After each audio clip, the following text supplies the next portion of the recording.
Hello, Honor Stats. This video will not be as carefully produced as some of the previous videos. We're just trying quickly to give you a reference for how to get data out of the World Bank Databank.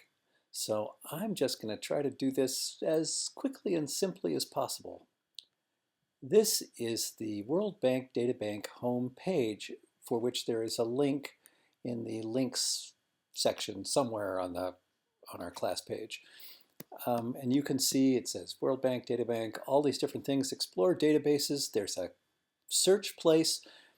Don't search for anything. We're going to go right here to World Development Indicators. So I click this, and we're going to go to the World Development Indicators database page. This page has lots of different sections to it. As you will see in the written instructions, one of the first things you have to do is you go to this second tab here called Layout. And it is, I cannot even remember all of the details about why you have to do this, but I tried lots of different things. So you see how I've clicked Layout. It says Orientation. Don't even think about that. You go to Popular, and you click the fourth one. If you click a different one, bad things will happen. Just trust me. I mean, it's good in some ways, but it will not give you the data that's good for CODAP. All right, so this box just appeared. It said selections have been modified. Click Apply Changes. Click Apply Changes kind of like every chance you get. And now it says select variables from each of the following dimensions: country, series, and time. So that's where do you want the data from, what data do you want, series is like attributes, and time is what years do you want it from. So you can choose different things from what I'm about to show you, but this is a sensible example. In order to do these things, you go back to variables. Don't stay in layout, and don't worry about any of the rest of these. We're going to go to variables. And so we've got 4 parts here. Notice these little triangles? You can close them up like that. So here we have country, series, and time. We have already chosen database. That's World Development Indicators. Don't change that. So country. Suppose I'm interested in getting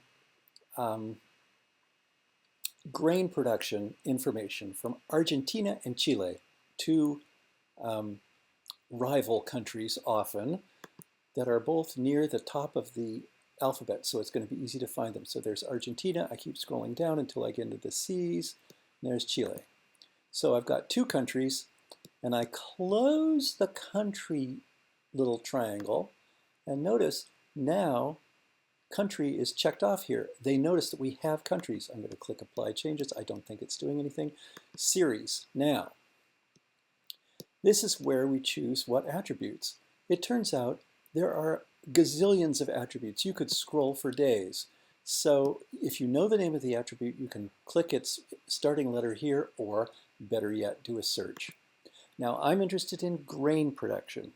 And from experience, I know that the word that they use is cereal. So I type in cereal and click this, and look at this.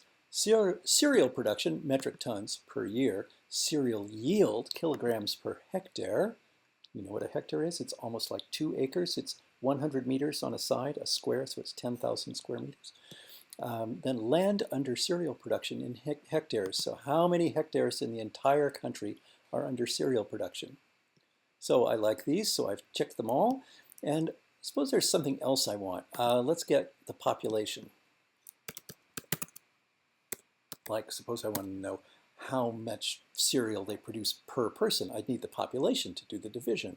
So I get this, and it turns out that, not surprisingly, for this World Development Indicator database, a whole lot of indicators have the word population in them. So like access to clean fuels and technologies for cooking, % of population. Well, that's kind of interesting that that's possible. And you might want to get that for some other countries, but let's not do it right now.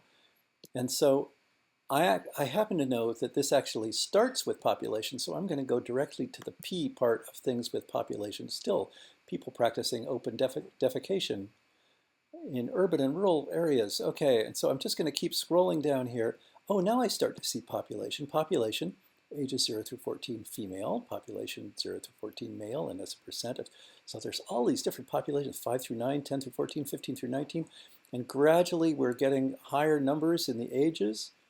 I keep scrolling, population growth, annual, population in the largest city, population female, oh, we're getting close here, population total.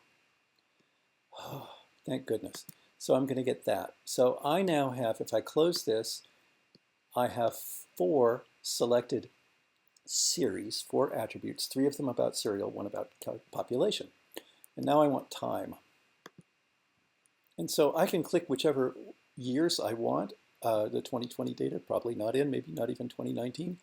But this is convenient. You can say view recent years. I'm going to get the 10 most recent years, which is what it says in the instructions.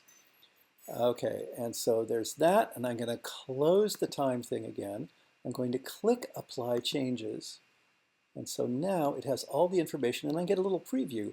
Here's what we can see for Argentina and Chile, right?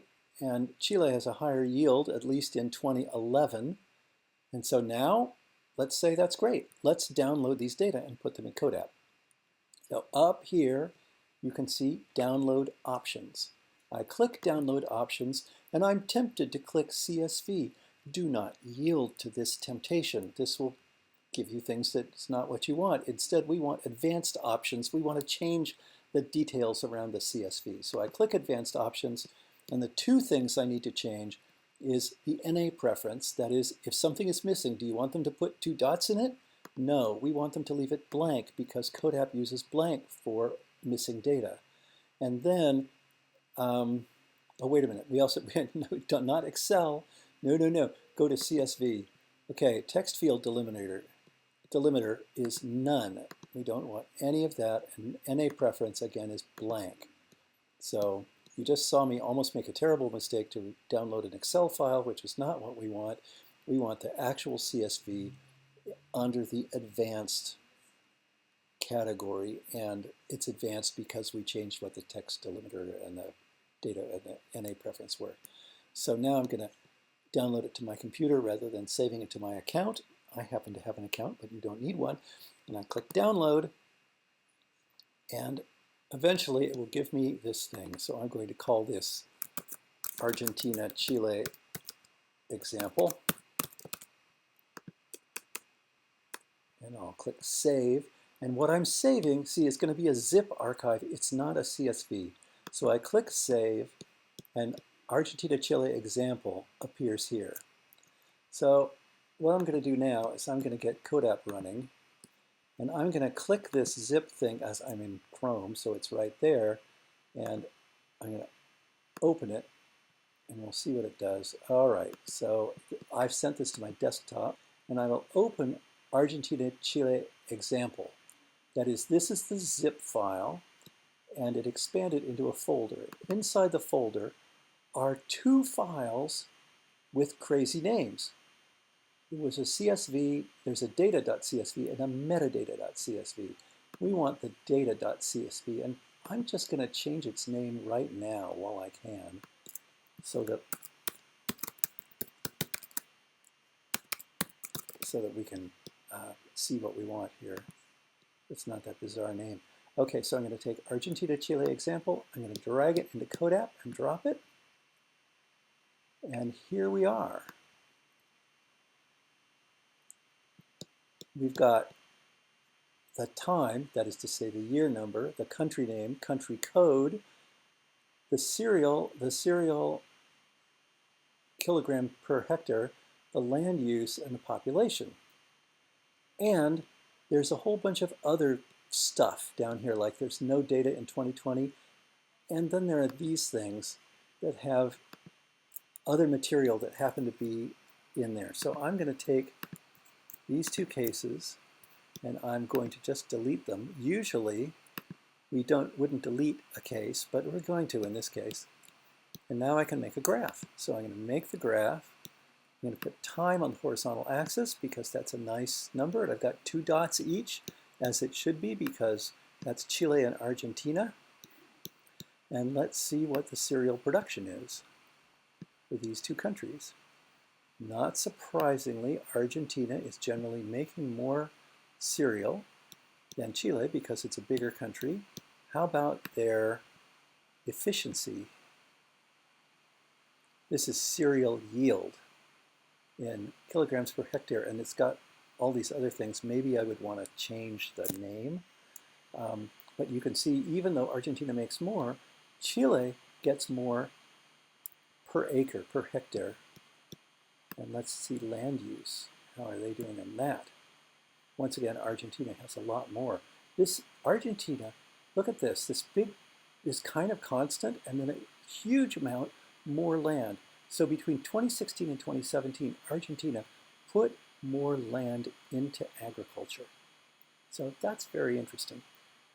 All right, that gives you a little picture of all of this. I think that's enough for this video, and I will say goodbye.